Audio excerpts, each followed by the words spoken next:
You know, the first show, we called it a kitchen show at the beginning, was October 15th, 1980. And I'd spent a lot of time getting ready for that show. And I loved the getting ready. It was checklists and product and getting a desk set up and getting a date with a host and all those things. And, check, check, check. When it came down to October 15th, and I needed to be at my friend Ruth's home for the first kitchen show, the reality hit me.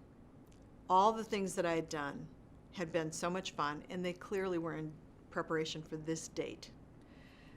However, I realized I was scared. I was frightened. I didn't know what I was going to do exactly. I had everything with me. I had an idea.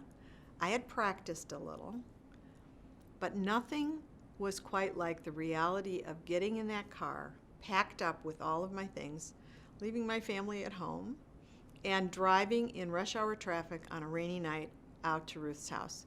Traffic was slow, gave me a lot of time to think, and it was not good. I remember thinking, how did I ever think this idea would work? This is crazy.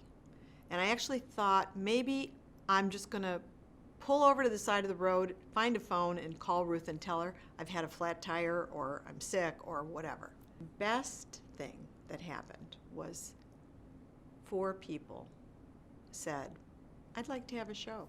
When could we do this? They actually came up with their calendars to schedule. That was the key factor that made that drive home totally different than the drive out to do the show. It's just such an amazing thing to think about, how uncomfortable I was when I had to really do this show, and how quickly those fears were at least put aside, if not totally erased, by success, by the positive response we get from customers, by my host Ruth being happy with what she had put together and happy with the result. So the sales were about $175, which I was thrilled with at that time, and 4 bookings. 2 of the people who booked shows I did not ever know. I didn't know who they were. There were people there who were friends, but 2 of her neighbors booked shows, and that was such a positive reinforcement for the business. So it was a great start. So I kind of wanted to have both ways. I wanted to have a job that I liked and that would really interface with my family easily. So I started thinking about my friends seemed to demonstrate that they didn't like to cook, or they found it to be a real chore. And they also, friends and family, when they would come to my house, I had a very simple kitchen. It wasn't a grand, beautiful, wonderful kitchen. But as in all homes, I think guests often come to the kitchen if there's something going on there.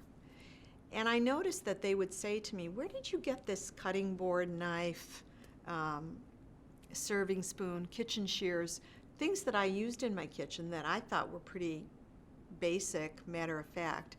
And they seemed to say, not only did they want to know what it was, they didn't know where to get it. And they would say, would you just pick that knife up for me? Or one time it was even somebody who said, I don't have a fork like that, you know, a serving fork that you can use to get meat out of the oven, or, you know. And I found it so strange, but I started to realize that there was a pattern here.